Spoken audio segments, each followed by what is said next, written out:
banyak perumahan yang tidak bisa membangun kembali sarana prasarana dan utilitas yang ada. Karena mereka tidak segera menyerahkan kepada pemerintah. Akibatnya, di saat kita tidak diserahkan, ya otomatis pemerintah tidak bisa mengintervensi untuk bisa membangun sarana prasarana tersebut. Ini permasalahan ini sangat mengganggu dan tidak sedikit warga Perum juga ingin cepat-cepat diserahkan, Pak. Maka saya membuat program namanya Forum Warga Peduli Perumahan, PSU Perumahan. Forum inilah yang akan menjembatani kami di dalam membantu persyaratan-persyaratan yang ada. Dan alhamdulillah kita sudah 8 sekarang yang telah diserahkan perumahan tersebut pada pemerintah. Nah, kita ini sekarang lagi nyiapin namanya sistem informasi prasarana dan sarana dan utilitas perumahan, SIPASUM namanya. Berarti publik bisa mengakses sistem ini. Termasuk memantau, oh berapa nih Perum yang belum diserahkan. Kalau belum diserahkan, aku takut kalau beli rumah di sana ditinggalin nantinya. Oh, biar warga Perum juga memiliki awareness ya, kesadaran tentang ini masa depannya kayak gimana gitu. Dan kalau saya jadi bupati, saya akan perintahkan kepala Kadis PU untuk menyelesaikan tahun ini semua. Siap, perlu kita selesaikan. Kalau saya bupatinya kan Pak Ade, oh, iya, bukan saya.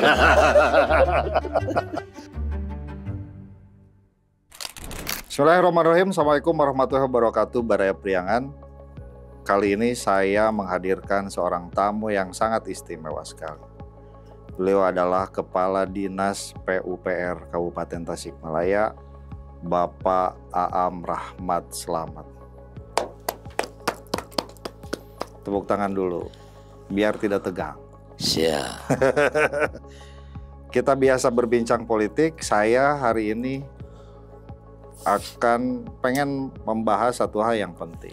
Karena Kabupaten Tasikmalaya ini sudah mulai melakukan banyak perubahan. Tapi ada persoalan hari ini karena kabupaten sudah bergeser menjadi kota, tentunya sudah banyak perumahan tuh di sana.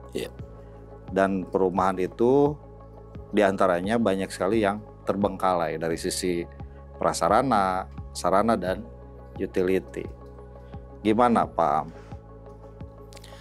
Memang pada dasarnya berdasarkan hasil kajian kami di beberapa perumahan di Kabupaten Tasikmalaya, ternyata banyak perumahan yang tidak bisa membangun kembali sarana prasarana dan utilitas yang ada. Ya karena perumahan itu ditinggalkan karena mengambang kan? Bukan hanya ditinggalkan, karena mereka tidak segera menyerahkan kepada pemerintah. Akibatnya di saat kita tidak diserahkan, ya otomatis pemerintah tidak bisa mengintervensi untuk bisa membangun sarana prasarana tersebut. Misalnya banyak jalan-jalan yang ada di perumahan-perumahan ya. Hari ini masih sudah beberapa puluh tahun, mungkin 10 atau 12 tahun ada. Ini mereka sampai berlobang-lobang ya tidak bisa diapa-apa. Drainase juga sama. Dan yang paling parah di kita ini banyak yang PSU itu yang sudah alih fungsi, Pak Muhajir.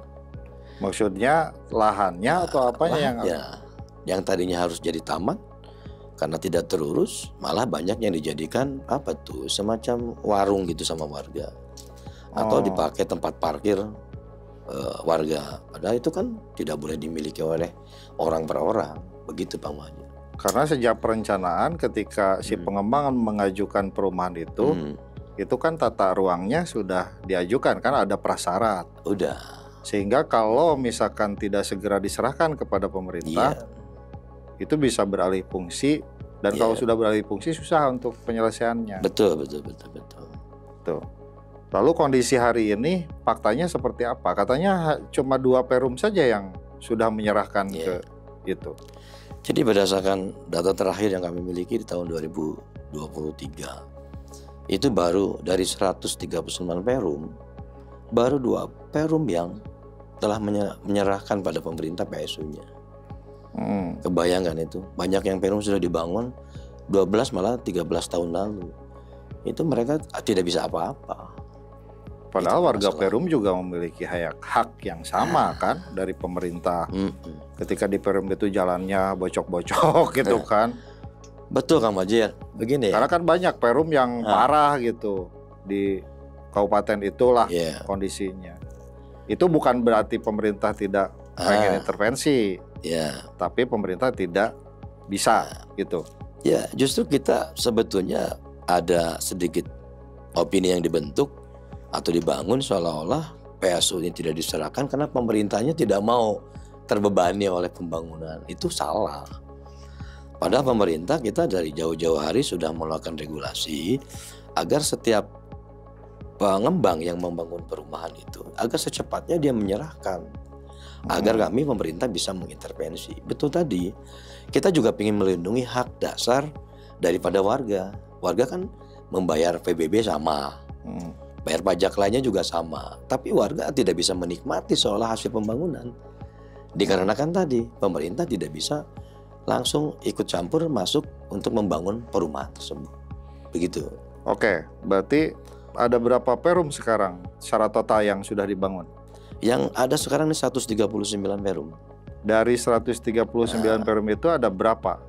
Nah, sekarang dari kemarin yang sudah menyerahkan. Nah, cuma dua perum, dan kita dengan program yang baru kita, saya kebetulan mempunyai program untuk semacam mempercepatlah penyerahan perumahan-perumahan tersebut, akselerasi lah. Kita bikin strategi agar perumahan-perumahan tersebut dapat lebih cepat, dan alhamdulillah kita selama kurang lebih 3 bulan sekarang ini, dan tadi sudah serahkan, kita sudah nambah 5, malah nambah 6, jadi 8 sekarang ini. Kita sudah 8 sekarang yang telah diserahkan perumahan tersebut pada pemerintah, alhamdulillah. Dan tentunya penyerahan perum tersebut juga tidak mungkin sama kami sendiri. Dan alhamdulillah di teman-teman pengembang punya antusias yang sama. Dia pengen cepat-cepat juga menyerahkan itu karena terbebani juga mereka itu. Ya, kalau pengembangnya beres. Ya. Kalau pengembangnya nggak ada, kabur ya. Misalkan pengembangnya yang sudah tidak ada, maksudnya perum itu udah lama, udah habis lah, udah habis terjual, pengembangnya udah lama gitu, udah nggak ada gitu, terus gimana? Nah, solusinya bagi kami ini, kita sudah konsultasi dengan KPK. Kalau memang pengembang tidak ada, ini bisa diserahkan kepada kuasanya pada masyarakat. Maka saya membuat program namanya semacam forum warga peduli perumahan, PSU perumahan. Di sini ini kita bantu beberapa tokoh masyarakat yang ada di perumahan tersebut, membuat forum warga peduli itu agar mereka menjadi salah satu penanggung jawab lah, dianggap ya. Ada penanggung jawab atau juga legitimasi dari semua warga di sana. Forum inilah yang akan menjembatani kami di dalam membantu persyaratan-persyaratan yang ada. Misalnya kami kan tidak tahu di perum tersebut mana sih batas jalan itu. Kan dulu ada waktu fatwa lokasi atau rencana pengembangan. Kan tadi ditinggalkan, semuanya ditinggalkan Pak Fajir. Jangan kayak gitu. Itu juga sertifikat juga dicari-cari kita ini. Ada satu kemarin kasus kita. Kemarin kita ngumpul dengan warga. Ternyata kan si pengembangnya itu untungnya apa? Nggak diwariskan dosanya ke anak-anaknya. Jadi anak-anaknya juga tidak tahu katanya.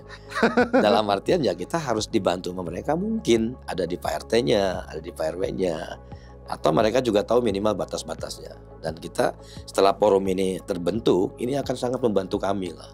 Membantu kami dalam menginventarisir tentang batas, tentang bentuk-bentuk PSU yang ada di sana apa aja, dan sebagainya. Dan ke depan mereka itu menjadikan sebagai kalau kita ada perwakilan kalau ada musrembang gitu ya. Karena nanti kan sudah diserahkan ya. Ini mewakili mereka untuk merencanakan. Karena perum ini luas-luas loh sekarang. Sampai penghuninya ada yang 700 kakak dan sebagainya. Ini banyak nih gitu. Ya. Gitu Pak Muhajir. Dan yang nakal nggak patuh dengan rencana prasyarat kan, ruang terbuka hijau apa juga kan banyak. Kita ini malah terbuka hijau jadi terbuka hitam. Karena dipakai warung dan parkir. Betul Pak Muhajir. Oke, berarti sekarang PUPR Kabupaten Tasikmalaya sedang mendorong masyarakat untuk terlibat.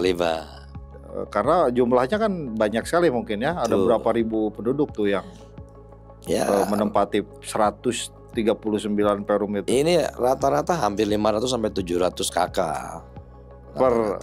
Perum banyak lah. Yang besar-besar kan ada Cikunir juga besar di kita ini kan. Berarti hampir ya kalau kali 2 aja udah. Ya hampir 10.000 orang kan ya. Ini yang banyak di perum-perum ini banyak lah kita ini. Nah ini sedikit juga yang diinformasikan kepada halayak ramai gitu ya biar tahu semua nih. Ini permasalahan ini sangat mengganggu dan tidak sedikit warga Perum juga pingin cepet-cepet diserahkan Pak. Ya. Antusias. Kalau nggak diserahkan nanti jalannya dipakai warung juga. Malah dibangun rumah lagi. Masjidnya dijual. Dijual lagi nanti sama warga dijual. Masalah lah yang di kita. Iya. Jadi targetnya sekarang 3 bulan udah 8. Ya. Target kita besok itu sampai ya kurang lebih lah. Kalau 32 atau 22 lah kita target. Sampai akhir tahun ini. Kita rencananya 22. Mudah-mudahan tercapai aja. Akselerasi kita ingin mengakselerasi karena dari 8 ini kita 14 sudah ready. Tinggal menunggu hal-hal teknis menyangkut masalahnya satu. Ini tentang luasan. Tentang luasan ini harus sesuai. Antara 8 dari 139 masih 10%, Bos. Betul. Masih kecil sekali. Untung dari 19 baru 2 kan kita. Kita hanya berapa 8 bulan udah bisa loh kita. Mau aku sebutin siapa pejabatnya? Enggak usah. Kita berapa kepala dinas PU dulu. Baru 2 kok. Oke, berarti sampai akhir tahun ini targetnya kita nambah 22 lah kita ini. 22 lagi. Perum lagi ya. Perum kita bikin lah supaya dia diserahkan. Ya. Dan kita kemarin juga sempat diskusi dengan teman-teman pengembang dan dari Rail dan juga Persatuan Pengembang. Mereka juga sama antusias. Ingin secepatnya. Ya iyalah haruslah. Ya. Daripada ini. Dan kita memberikan. Kan kalau belum dibangun terus sudah diserahkan kan bisa tolong dong aspalin gitu. Kita cuma punya tanahnya aja. Gak boleh, itu harus beresin dulu karena syaratnya yang masih membangun harus sudah bagus dulu. Oh gitu. Baru kita serah, kecuali yang memang tadi yang kabur kayak Mahathir gitu, kabur. Oke, berarti bukan hanya jalan yang diserahin. Apa saja itu yang diserahin ke pemerintah? Yang PSU itu diantaranya jalan, taman, drainase, tempat pembuangan sampah, atau sarana ibadah, atau sarana sekolah. Ya kan ada sekolah TK, PAUD gitu kan, Kober. Ya, tergantung jumlah kapasitas, jumlah dari ada kewajibannya kan. Ada syarat-syarat misalnya lebih dari berapa orang ini dia harus memiliki PAUD, dia harus memiliki SD dan sebagainya. Ada prasyaratnya. Lampu juga sama. Penerangan sama. Taman juga bisa jadi tanggung jawab pemerintah dong. Nanti bisa jadi tanggung jawab pemerintah kita. Toilet umum, fasilitas air bersih. Toilet umum nggak ada, paling masjid. Toilet di masjid ya. Uhnya di Perum. Rasanya di terminal. Sanes di terminal Pak.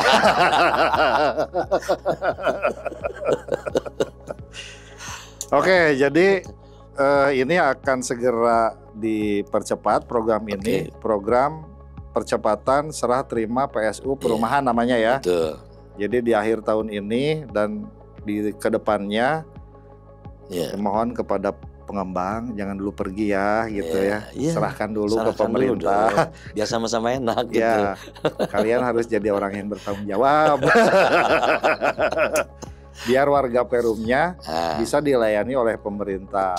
Jalannya bisa dirawat, tamannya bisa dirawat, dan fasilitas utility lainnya juga bisa dirawat. Hak mereka dijamin lah. Ya, ini demi hak warga Perum di semua di Kabupaten Tasikmalaya. Tentu kan ada program yang inovatif tentunya, yang terkait dengan kontrol dan lain sebagainya. Hari ini tentu kan harus dipersiapkan sistem dan lain sebagainya.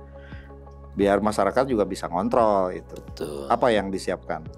Nah kita ini sekarang lagi nyiapin namanya sistem informasi prasarana dan sarana dan utilitas perumahan Sipasum namanya. Nah ini kita akan di Sipasum ini akan muncul beberapa informasi. Di sana ada informasi tentang berapa sih jumlah perumahan yang ada di Kabupaten Tasik. Nanti Pak, dalamnya juga bisa kita tahu perumahannya mana aja, nama-namanya di mana, lokasinya. Malah kita bisa melakukan data tentang site plan. Nah di sana data site plan ini erat gunanya juga buat ini promosi. Bagi perumahan yang baru membangun beberapa lokal misalnya, kita bisa promosi. Misal Pak Muhajir pengennya dekat masjid, apa dekat taman. Misalkan gitu. Aku pengen jualan gitu ya, jangan beli perum di sini, butut di sini aja yang bagus. Gitu di sini mah mesinnya hebat gitu ya. 24 jam jaganya gitu. Jangan di sini pengembangnya nakal. Gitu. Nanti ada informasi. Termasuk juga di sana ada informasi tentang tata cara penyerahan. Nah, biar sih ini juga paham, biar pengembang itu paham. Berarti publik bisa mengakses sistem ini. Termasuk memantau, oh berapa nih perum yang belum diserahkan. Kalau belum diserahkan, aku takut kalau beli rumah di sana ditinggalin nantinya. Oh, biar warga perum juga memiliki awareness ya, kesadaran tentang ini masa depannya kayak gimana gitu. Apa. Dia juga bisa koreksi kalau perum, dia bisa cek, oh perum saya ini ternyata belum diserahkan loh. Nah, mereka kan bisa mendesak kepada developer atau pengembang agar dia segera cepat untuk menyerahkan ini. Atau mereka bikin forum itu. Biar kumpir sendiri. Komunikasi sama PUPR. Betul. Oke, clear sekali ya. Pembicaraan yang menarik. Mudah-mudahan lancar ya dengan segala agendanya. Dan kalau saya jadi bupati, saya akan perintahkan kepala Kadis PU untuk menyelesaikan tahun ini semua. Siap. Kalau kita selesaikan. Kalau saya bupatinya kan Pak Ade, bukan saya. Kita ketemu lagi di Perspektif episode berikutnya dengan pembahasan yang lebih menarik. Assalamualaikum warahmatullahi wabarakatuh.